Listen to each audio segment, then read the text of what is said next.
하나님의 말씀이 해답인 줄 믿습니다. 말씀을 부지런히 읽어야 합니다. 그리고 말씀을 부지런히 읽고 내 삶에 적용해야 되는데, 실제적으로 하나님의 말씀은 과연 내게 어떤 효력을 발생시키는가를 계속해서 우리가 함께 좀 살펴보게 될 텐데요. 오늘은 29번째 시간으로 아모스서를 함께 나누게 될 것입니다. 우리가 소선지서 가운데 한 권인 아모스서를 나눌 때 소선지서, 우리가 또 다 잊어버릴지 모르겠습니다. 소선지서는 메시아 탄생 이전에 12선지자가 기록한 예언서입니다. 제가 소선지서 선포하면 여러분은 아랫줄을 힘있게 읽어주시기 바랍니다. 소선지서, 탄생 이전에 12선지자가 기록한 예언서. 우리가 교회에서 자주 듣는 성경에 관한 해석들, 또한 표제들, 그리고 단어들에 대해서 우리가 빈번하게 살펴보게 되는데, 들을 때 한번 잘 들으시면 마음에 새겨집니다. 그리고 생각 속에도 새겨지기 때문에 계속적으로 반복되는 내용들을 가지고 좀 마음판에 새겨보게 될 것입니다. 아모스서의 기록자, 원저자는 하나님이십니다. 그런데 하나님이 감동을 입혀주셔서 기록하게 된 사람이 바로 아모스인데, 기록자 아모스는 과연 누구일까라고 하는 사실인데요, 아모스의 이름은 여호와의 짐을 진 자라고 하는 의미입니다.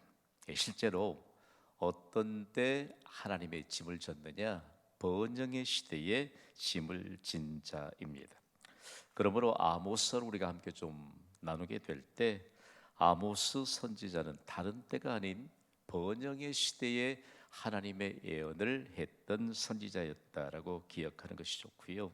먼저 시대적 배경을 좀 살펴보게 되면요, 유다 왕 우시아의 시대, 그리고 이스라엘 왕 요아스의 아들 여로보암의 시대에 활동했던 선지자입니다. 남왕국 유다, 그리고 북왕국 이스라엘. 남왕국 유다 출신인 아모스, 참 희한한 것은요, 남왕국 출신인 이 아모스가 36년 동안 두 왕이 다스리던 때 하나님부터 예언을 받았는데, 특히 북이스라엘이 가장 강성했던 여로보암 2세 때에 하나님의 심판의 메시지를 전했던 선지자였습니다. 어떻게 남왕국 유다 사람인 아모스가 북왕국 이스라엘을 방문해서 하나님의 경고의 메시지를 전하였다는 것은 매우 특이한 사실입니다. 그러므로 여러분, 아모스는 어디 왕국 출신이지요? 남왕국 유다 출신입니다. 하나님은요, 한 사람을 부르시고 하나님이 원하시는 말씀들을 전하기 위해서 하나님의 신묘막측한 방법을 통해서 역사를 하신다는 사실들을 보여주고 있습니다. 다음은 지역적인 배경을 좀 살펴보게 될 텐데요, 아모스의 출생지인 드고와, 이 드고와는 유다 성읍으로부터 예루살렘에서 약 20km 정도 떨어진 곳입니다. 예루살렘에서 베들레헴까지는 약 9km 떨어졌거든요. 지금도 그곳을 순례하다 보면 예루살렘을 출발하면 눈 깜짝할 사이에 베들레헴에 도착합니다. 그리고 베들레헴에서 다시 드고아까지는 몇 킬로미터지요? 9km 정도 됩니다. 바로 이스라엘 땅은 넓지 않기 때문에 여기서 여기까지 옮겨가는 성경적인 배경은, 지역을 순례하게 될 때 눈 깜빡하면 놓칩니다. 자, 20km, 그렇게 멀지 않는 거리입니다. 성경이 증가하는 드고아 사람들은요, 하나님을 만날 준비로 믿음의 길을 걸었던 사람들입니다. 여백에다가, 여백은 누구의 것이지요? 나의 것입니다. 우리가 후반기 사역에 초점을 맞추게 되는 것이 믿음의 길을 함께 걷는 사람들에 대해 초점을 맞추고, 우리가 주일에서 계속해서 말씀을 받게 될 텐데요, 드고아 사람들을 좀 기억해 두시길 바랍니다. 하나님을 만날 준비로 믿음의 길을 걸었던 사람들. 포로기 이후에 드고아 사람들은 바벨론에서 귀환한 이스라엘이 예루살렘 성벽을 쌓는 일을 도왔습니다. 예루살렘으로부터 약 20km 떨어진 곳이었지만 그들은 한 마음으로 성벽 재건에 힘을 실었던 아름다운 중심을 가진 사람들이었습니다. 그러나 느헤미야 3장 5절은 이런 부분을 또 기록하고 있거든요. 우리 함께 읽습니다. 시작. 그 다음은 드고와 사람들이 중수하였으나 그 귀족들은 그들의 주인들의 공사를 부담하지 아니하였으며. 자, 중요한 문제 하나입니다. 자, 그들의 주인들의 공사를 분담하지 아니하였다라고 했는데 왜 드고와의 귀인들은 성벽 재건에 참여하지 않았을까요? 저는 재미난 이 학자의 해석을 좀 보았는데 특별히 프랭크 틸라퍼라고 하는 학자는요, 이와 같은 일에 대해서 아주 정말 흥미롭지만 마음의 전곡을 찌르는 이런 해석을 했습니다. 우리 함께 읽어볼까요? 시작. 어느 일에도 미꾸라지가 한두 마리는 있기 마련이다. 참, 우리가 성경을 배우는 시간이니까 미꾸라지 누구일까요? 경신교회 동역자들은 아니기를 바랍니다. 여백에다 나는 아니기를 바란다라고 좀 써놓으세요. 미꾸라지, 영적인 미꾸라지. 너무 말씀을 그냥 조금 유순하게 전하고 조금 그럴듯하게 좀 이해하겠거니라고 전달하면 굉장히 공백이 생길 가능성이 많습니다. 오늘 말씀 받기 전에 나는 절대로 영적인 미꾸라지가 되지 않겠다. 실제적으로 여러분 이게 얼마나 중요한 우리의 인생에 영향을 끼치는 대목인지 모릅니다. 자, 그렇다면 번영의 때에 하나님은 어떤 메시지를 주셨고 번영의 때에 하나님이 주시는 메시지의 의미는 과연 어떤 것인가를 오늘 함께 좀 살펴보게 될 텐데 아모스 1장 2절 우리 강의 안에도 있고 스크린을 통해서 함께 볼지만 함께 읽습니다. 시작. 그가 이르되 여호와께서 시온에서부터 부르짖으시며 예루살렘에서부터 소리를 내시리니 목자의 초장이 마르고 갈멜산 꼭대기가 마르리로다. 아멘. 거기에 갈멜산 한번 표시해 보시기를 바랍니다. 우리 경신교회에서 순례단을 꾸려서 다녀왔고 또 여러 기회를 통해서 이 갈멜산을 달아온 부분이 많이 있습니다. 갈멜산은 과연 어떤 곳인가? 갈멜산에서 내려다 보이는 이 스르엘 표고는요, 갈멜산이 있는 지역이 강수량이 많은 곳임을 알 수 있습니다. 이 갈멜산하면 강수량이 많은 곳입니다. 강수량이 많음에도 불구하고 아모스 선지자는 갈멜산의 꼭대기가 마르리로다라고 선포하고 있습니다. 일반적인 상식을 벗어나서 어떻게 갈멜산이 마를 수 있는가? 그것도 꼭대기가 마르리로다 하는 것은요, 하나님을 만날 준비를 하지 않는 이스라엘의 심판이 확정되었음을 선포하고 있습니다. 여러분, 오늘 강의한 여백엔 내 자신에 관한 내용들을 좀 옮겨 적어봐야 합니다. 오늘 하나님을 만날 준비를 하시고 수요 예배 오셨습니까? 확신 있으면 아멘으로 화답하실 텐데 하나님을 만날 준비를 하고 수요 예배 오셨습니까? 중요한 중심 하나를 우리에게 가르쳐줍니다. 만약에 하나님을 만날 준비가 없다면 여러분 우리의 모든 일상생활에서도요, 여러분 우리의 삶이 예배인 것을 믿습니까? 우리의 삶이 예배입니다. 우리의 삶이 예배이기 때문에 예배를 향해 나아가는 그 하나님을 만날 준비가 하루의 일상을 시작하면서 우리가 하나님을 만날 준비를 하고 있는 사람이다라고 하는 사실들을 우리가 점검해야 합니다. 그러면서 우리가 갈멜산 꼭대기가 마르리로다라고 할 때 정말 하나님의 심판이 확정됐다라고 하는 상황들을 아모스 선지자가 선포하고 있는데요. 갈멜산은 엘리야 선지자가 바알 선지자들과의 1대 850의 전투에서 승리를 거둔 승리의 현장입니다. 자, 중요합니다. 우리의 삶의 현장은 승리의 현장이 되기를 주님의 이름으로 선포합니다. 그런데 자칫 우리의 삶의 현장이 승리의 현장이 되지 않고 하나님의 진노의 현장이 될 수 있다는 경고의 메시지라는 말씀입니다. 그러면서 아모스 선지자의 예언의 특징에 관한 내용들을 우리 좀 주목해 보아야 할 것인데요. 아모스 선지자의 예언에는 두드러진 특징이 있습니다. 다름 아닌 아모스는 북왕국 이스라엘의 심판의 메시지를 전하도록 부름받은 선지자였는데 그럼에도 불구하고 이스라엘을 둘러싸고 있는 이방에 관한 멸망에까지도 하나님의 경고의 메시지를 선포하고 있습니다. 중요한 것은요, 북왕국 이스라엘을 둘러싸고 있던 수많은 나라들 또한 민족들이 이스라엘의 적이었는데 사실은 누구를 대적하고 있지요? 여호와 하나님을 대적하고 있습니다. 하나님의 선택된 백성 이스라엘을 괴롭힌 열방들의 착각까지도 포함해서 아모스 선지자가 경고하고 있다는 말씀입니다. 그러므로 여러분, 맨 먼저 우리가 좀 살펴봐야 될 것은 특징 중에 하나가 하나님은 각 나라의 죄에 대한 심판주이십니다.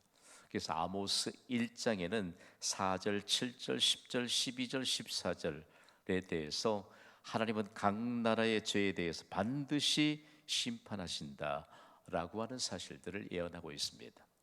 여러분, 죄를 가지고는 하나님께 갈 수 없음을 아시지요? 하나님은 죄 문제를 해결하지 않는 자들이 하나님께 나오는 것을 허락하신 적이 없습니다. 그러므로 하나님은 각 나라의 죄를 심판하시는데 우리 각 사람의 죄도 심판하십니다. 그러면서 하나님은 각 나라의 심판을 반드시 시행하시는 분을 강조하고 있는데 그 가운데 아모스 1장 14절 말씀은요, 우리가 정말 몇 번이고 읽고 묵상해야 될 말씀입니다. 14절을 함께 읽습니다. 시작.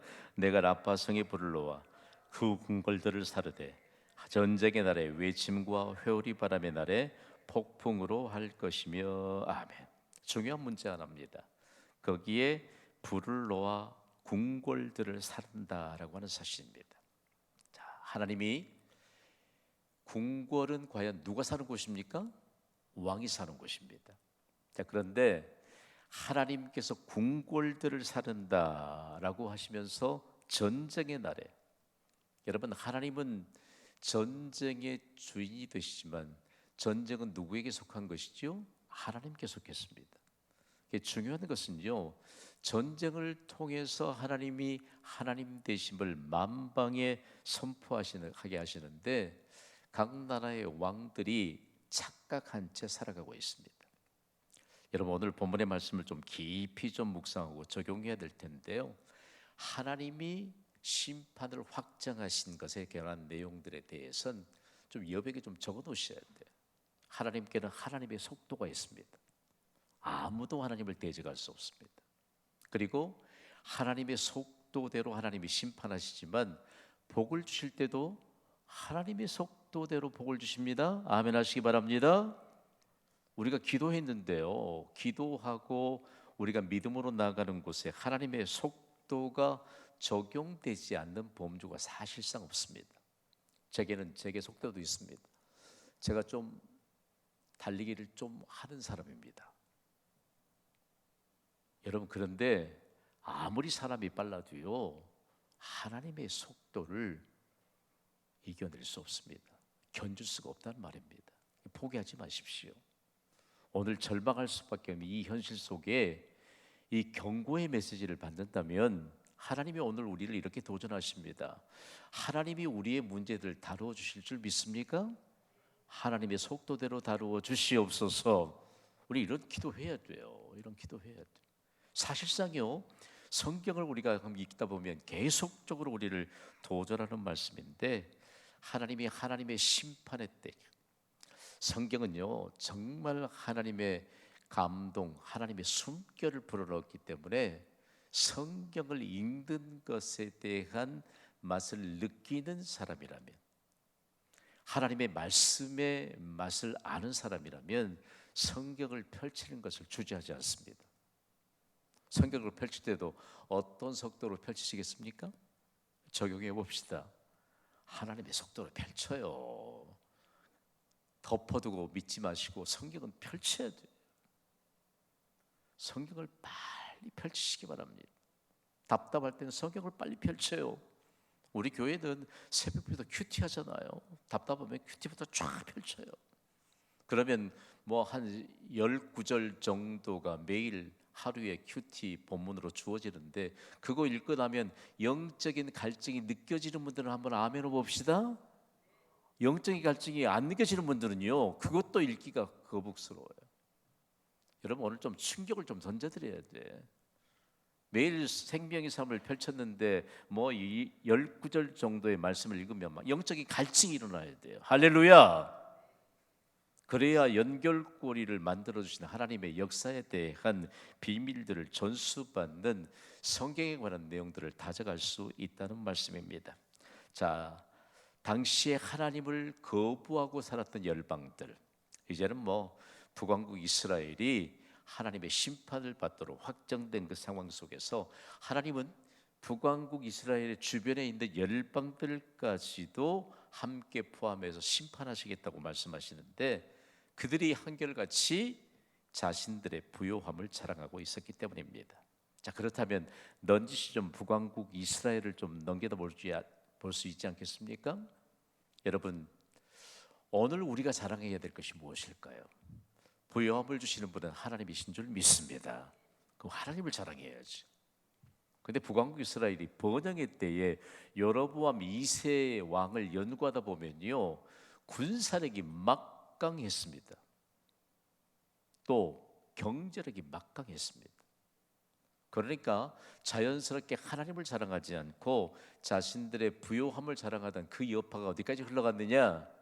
하나님 없이 사는 이방인들에게까지 그 여파가 확산됐다라고 하는 사실도 우리가 좀 감지하셔야 됩니다.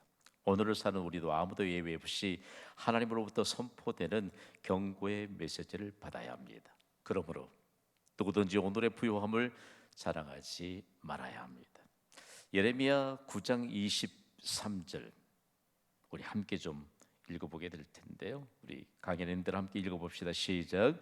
여호와께서 이와 같이 말씀하시되 지혜로운 자는 그의 지혜를 자랑하지 말라.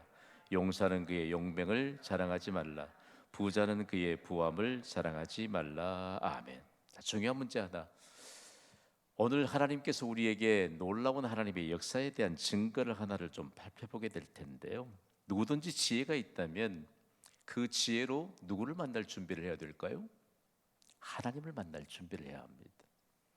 그런데 인생을 사는 사람들의 많은 부분들이, 지혜가 있는 사람들은 하나님을 만날 준비를 하기 전에 사람 만날 준비를 합니다. 누구든지 용맹을 지녔다면 그 용맹으로 하나님을 만날 준비를 해야 합니다. 누구든지 부요함을 가졌다면 그 부요함으로 하나님을 만날 준비를 해야 합니다. 누구든지 오늘 호흡할 수 있는 생명을 가졌다면 호흡하는 그 생명으로 하나님을 만날 준비를 해야 합니다. 호흡이 있는 자마다 여호와를 찬양할지어다. 아멘. 자, 오늘 내게 호흡이 있는데 하나님을 만날 준비를 해야 합니다. 여러분, 영적인 권면이 끊임없이 계속되는 곳이 교회입니다. 맞죠? 경신교회가 여러분에게 영적인 권면이 있다고 생각하십니까? 아멘으로 받아가십시오. 만약에 영적인 권면이 없는 교회는 교회 아닙니다. 교회일 수가 없지요. 영적인 권면이 없는데 무슨 교회겠어요, 여러분? 호흡이 있는 자마다 하나님을 만날 준비를 해야 합니다. 그러면 영적인 민감함이 회복되는 역사가 있는데, 자, 지금 우리는 번영의 시대를 살고 있습니다. 그렇다면 번영의 시대에 우리가 지고 있는 짐은 과연 어떤 것일까요? 하나님을 만날 준비를 해야 되는데, 가족에게도 이웃에게도 하나님을 만날 준비를 하게 하는 짐을 진 자들인 것을 기억해야 합니다. 여러분, 옆에 누구 앉아있나 한번 돌아봅시다. 폭염 가운데도 건강하게 수협에 나오니까 얼마나 감사해요. 그렇죠? 감사합니다. 자, 우리 서로에게 누구에게든지 하나님을 만날 준비를 할 수 있는 그런 짐을 진 자가 다름이 아닌 나라는 사실입니다. 그러니까 안부 묻지요. 궁금하면. 그렇잖아요. 주일날 예배 자리에 보이지 않으면 우리는 누구든지 만나서 묻잖아요, 안부를. 이것이 바로 우리가 하나님을 만날 준비를 할 수 있는 짐을 진 자들이라는 사실들을 우리에게 가르쳐주고 있습니다. 제가 아모스서를 연구하는데 참 가슴이 좀 저며오는 부분이 있는데, 북왕국 이스라엘 백성이 하나님의 선민입니다. 하나님의 선택된 백성입니다. 하나님이 이스라엘을 다스리시겠다. 이스라엘을 다스리신 것처럼 하나님이 온 세상을 다스릴 것이다라고 말씀하셨습니다. 그러면 북왕국 이스라엘은요, 부요한 때 무슨 메시지를 전해야 될까요? 열방을 향해서도 하나님이 너희를 다스리신다. 하나님이 너희가 하나님께 가까이 나오기를 원하신다라고 하는 이런 메시지를 전해야 되는데, 자신들의 부요함을, 오늘의 부요함을 자랑하고 있다는 말씀입니다. 자, 누구를 탓할 것인가? 사실 남의 탓만을 일삼는 시대를 살아가고 있다고 해도 과언이 아니지 않습니까? 오늘을 믿음으로 사는 우리는 누구 탓을 하고 있는 것일까요? 남의 탓만 일삼는 사람들로 가득한 세상을 아모스 선지자를 통해 하나님이 지적하십니다. 남의 탓을 하는 사람들의 공통점이 무엇인지 여러분 아십니까? 여백에다 한번 적어보세요. 자기 죄를 회개하지 않는다. 자기 죄를 회개하지 않습니다. 그러니까 계속해서 강조하는 것처럼 영적 민감함이 둔감해졌다라고 하는 사실들을 지적하고 있는 것입니다. 아모스는 하나님의 심판을 받게 될 이방 나라와 유다의 죄에 대해서 경고하고 있는데, 실제적으로 이방 나라와 유다가 아닌 북왕국 이스라엘에 관한 죄를 경고에 대해서 경고합니다만, 우리가 주목해야 할 것은 하나님의 선민인 이스라엘의 심판이라는 말씀입니다. 하나님의 선민인 이스라엘이 하나님의 심판을 받는 것은 도대체 무엇 때문일까라고 하는 사실인데요, 아모스 2장 4절을 보면 분명하게 알 수 있습니다. 여기에 보면 북왕국 이스라엘의 경고를 위해서 이 하나님의 부름을 받던 아모스 선지자가 다시 남왕국 유다에게 관한 내용들을 좀 이끌어가는 것을 보게 되는데, 아모스 2장 4절 우리 함께 읽습니다. 시작. 여호와께서 이와 같이 말씀하시되 유다의 서너 가지 죄로 말미암아 내가 그 벌을 돌이키지 아니하리니 이는 그들이 여호와의 율법을 멸시하며 그 율례를 지키지 아니하고 그의 조상들이 따라가던 거짓 것에 미혹되었음이라. 아멘. 자, 하나님의 선민으로 사는 남왕국 유다 백성들의 죄에 대해서는 서너 가지 죄라고 말합니다. 이스라엘의 정서 가운데 서너 가지 죄라고 말할 때 이것은 어떤 때 사용되는 표현인가라고 하면요, 하나님 앞에서의 죄의 요소를 지적할 때라고 말합니다. 만일 우리에게 여러분처럼 수예배까지 헌신하는 믿음이 신실한 분들에게 하나님 앞에서의 죄에 대해서 내가 서너 가지가 있지 않느냐? 라고 말한다면 우리가 과연 어떻게 받아들일까라고 하는 사실인데요, 여러분 우리가 잘 받아야 합니다. 하나님 보시기에 유다 백성이나 이방인이나 다를 바가 없음을 지적하고 있다는 말씀입니다. 자, 오늘 사는 우리에게 있어서 하나님이 말씀합니다. 여러분, 우리가 인생을 돈으로 사는 거 아닙니다. 믿음으로 사는 것입니다.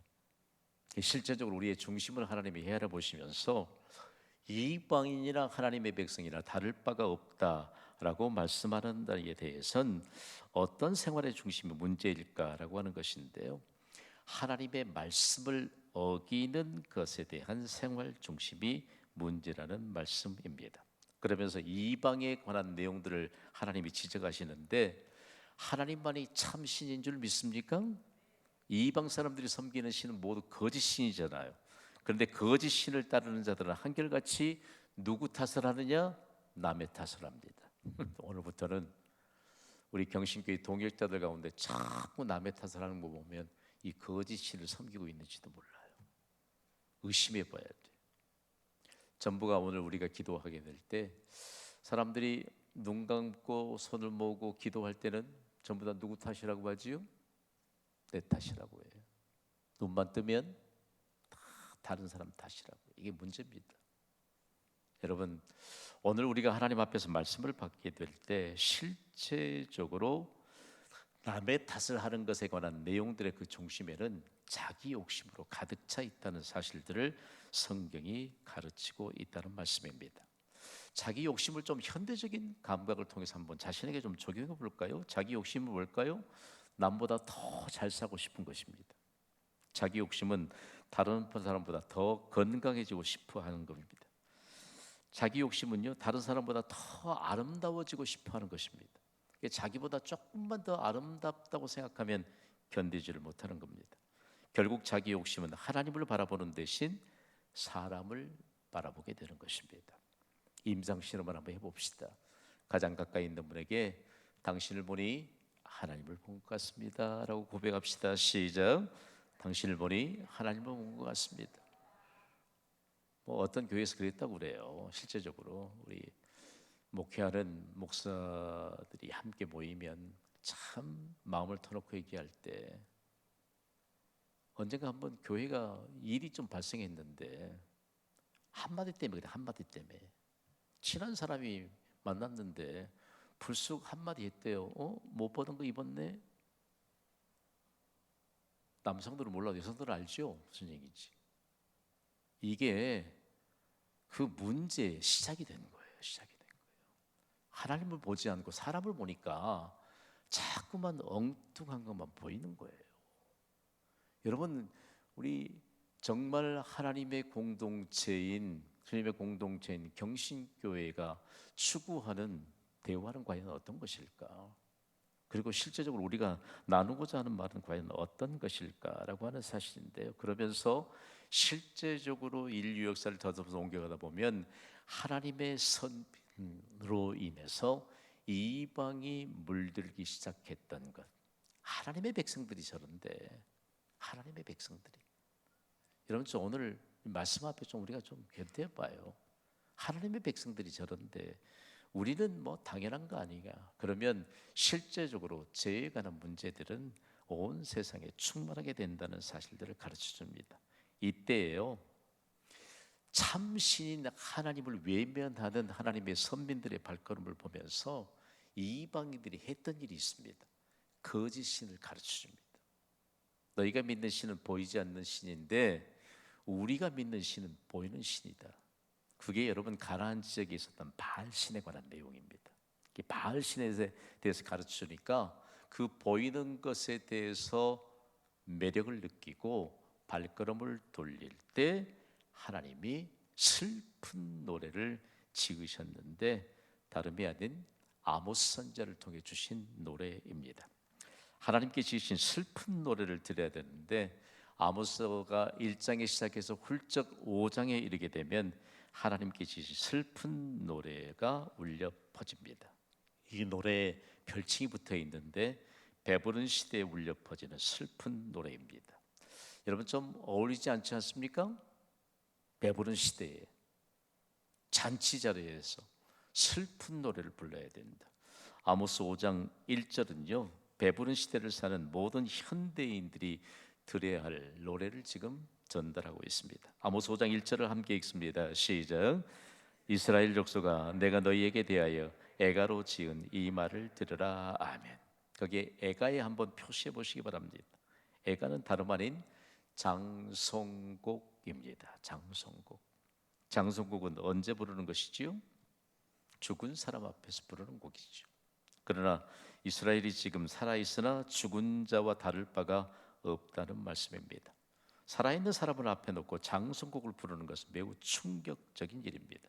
북왕국 이스라엘이 너무 잘 샀는데 이 살기 좋은 현재를 살아가는 이스라엘이 장송곡을 들어야 했던 것처럼 너무나 잘 사는 우리 시대에 우리가 들어야 될 슬픔의 노래라는 말씀입니다. 그러면서 아모스 5장을 통해서 하나님이 말씀하시는데 이 슬픔의 노래와 함께 더불어서 하나님이 우리에게 소망을 던져주시는데 함께 부를 소망의 노래를 주셨습니다. 아모스 5장 4절 말씀을 우리 주의 깊게 봤습니다. 읽습니다. 시작. 여호와께서 이스라엘 족속에게 이와 같이 말씀하시기를 너희는 나를 찾으라 그리하면 살리라. 아멘. 거기 한번 너희는 나를 찾으라 그리하면 살리라 라고 하는 부분 한번 표시해 보시기를 바랍니다. 민족이 다시 살 수 있는 길은 여호와 하나님께 있다는 말씀입니다. 그래서 하나님이 직접 아모스 선지자에게 말씀하셨다는 사실을 우리에게 가르쳐주고 있습니다. 여기에 하나님을 찾으라 나를 찾으라 라고 하는 대목에 대해서는요 우리가 구체적으로 조금 이 말씀을 좀 받아야 되는데 거룩한 삶을 살라는 것입니다. 자, 거룩은 구별된 것을 말합니다.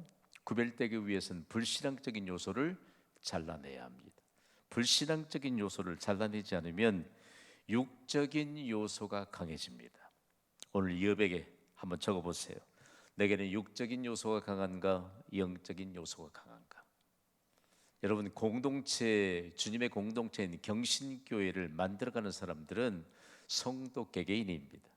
제가 부쩍 올해 들어서 중직자에 관해서 여러분을 도전하는데, 중직자 여러분 그리고 성도 여러분, 여러분이 영적인 요소가 강해지기를 주님의 이름으로 선포합니다. 교회는요, 영적인 요소와 육적인 요소가 공존합니다. 경신교회는 육적인 요소가 강합니까? 아니면 영적인 요소가 강합니까? 여러분 입장이 곤란합니까?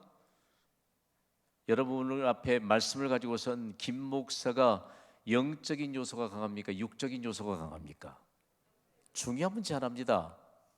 여러분을 바라보는 동역자들이 혹은 여러분을 바라보는 가족들이 내게 영적인 요소가 강한가 아니면 육적인 요소가 강한가 라고 하는 사실들을 금방 판가름합니다. 알죠? 왜 모르겠어요?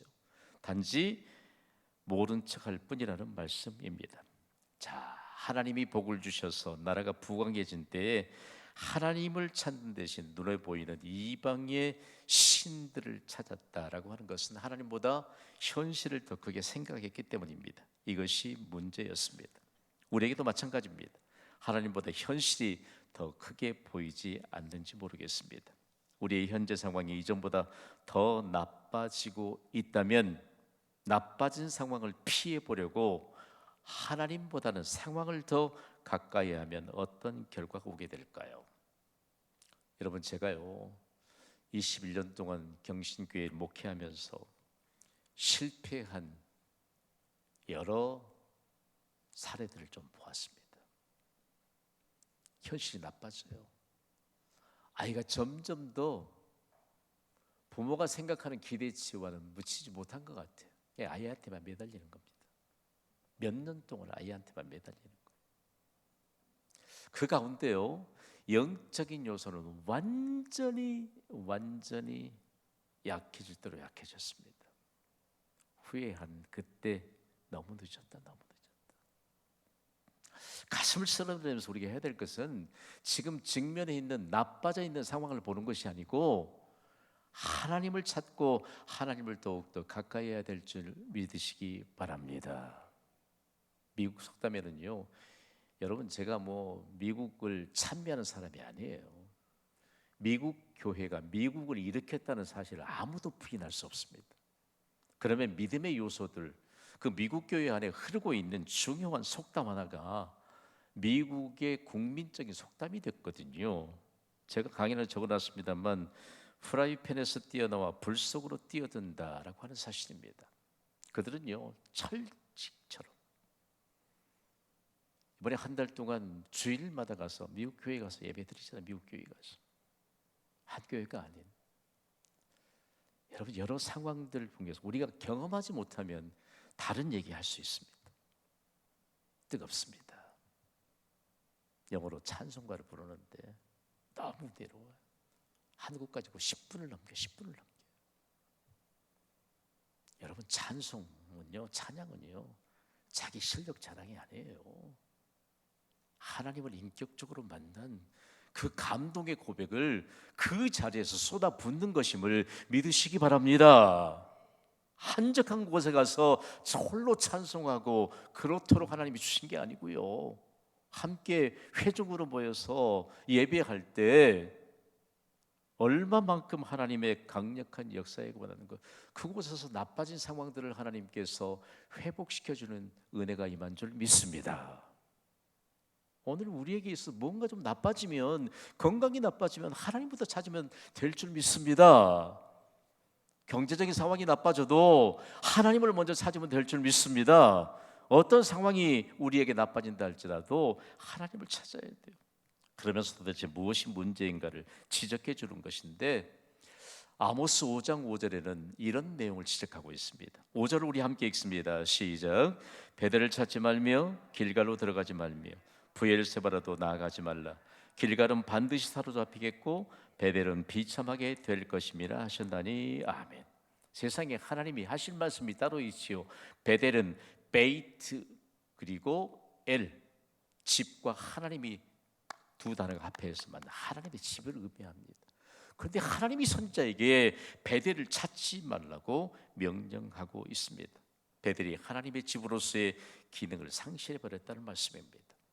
조금 더 연관을 살펴보면 호세아 4장 15절은 하나님의 집을 전혀 다른 집으로 바꿔버린 이스라엘에 대해서 이렇게 증거합니다.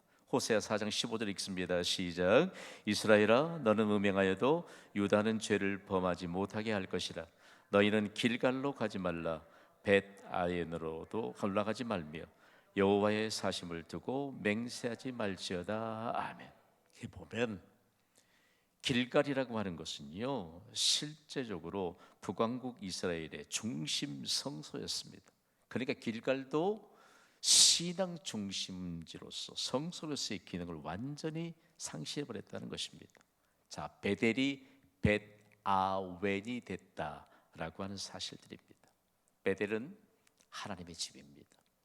벳아웬은 정신이 소멸되어 버린 집, 우상의 집이 되어버렸다라고 하는 사실들을 가르쳐주고 있습니다. 여러분, 우리가 섬기는 경신교회 하나님의 집인 베델인 줄 믿습니까? 그런데 여러분, 우리가요 영적인 게으름에 빠져버리면 주변에 있는 사람들이 그렇게 말할지 몰라요. 저 사람이 섬기는 경신교회 가면 안 돼. 주일 예배도 잘 안 나가잖아. 수요예배도 그렇고 새벽기도 말할 거 없고 하나님을 찾는 그런 모습들이 전혀 보이지 않아. 여러분, 심각한 문제입니다. 하나님의 선민들이 이처럼 하나님의 집인 베델에 대한 기능을 상실하게 만들어 버리고 나니까 이방의 사람들이 넌지시 바알과 아세라 신을 소개하는 이 기가 막힌 역사적인 현실을 좀 지우고 싶은데 지울 수 없습니다. 여러분, 오늘 우리에게 하나님이 어떤 것을 말씀하시는가라고 하는 사실들을 우리에게 가르쳐주고 있습니다. 지구촌 곳곳에서 여러분, 교회로서의 기능을 상실해버린 교회들이 문을 닫고 있는 거 우리는 쉽게 말해요. 나는 그 얘기 쉽게 할 수 없어요. 쉽게 할 수 없습니다. 여러분, 우리의 믿음이요, 우리의 후대에 걸쳐서 우리가 가져야 될 그 믿음이 과연 오늘 아모스 선지자를 통해서 우리에게 주신 이 하나님의 약속에 대한 내용들을 우리가 받고 있다면 과연 우리는 무엇이 문제인가를 직시해야 합니다. 여러분, 무엇이 문제일까요? 하나님의 집을 이제는 정말 정신마저 소멸되어 버린 우상의 주빈 벳아웬으로 바꿔버리는 그런 그리스도인은 없을까? 오늘 우리가 실제적으로 하나님의 집을 향한 마음의 확장함이 과연 누가 있을까? 그리고 오늘 우리의 주변에서는 과연 어떤 하나님의 상황에 대해서 우리가 말씀드릴까? 오늘 짧은 시간에 성경 한 권을 우리가 소화한다는 것은 대단히 어려울 수 있습니다. 그러나 오늘 말씀 앞에 선 이 자체가 하나님의 복인 줄 믿습니다. 이 시간에 그래도 우리가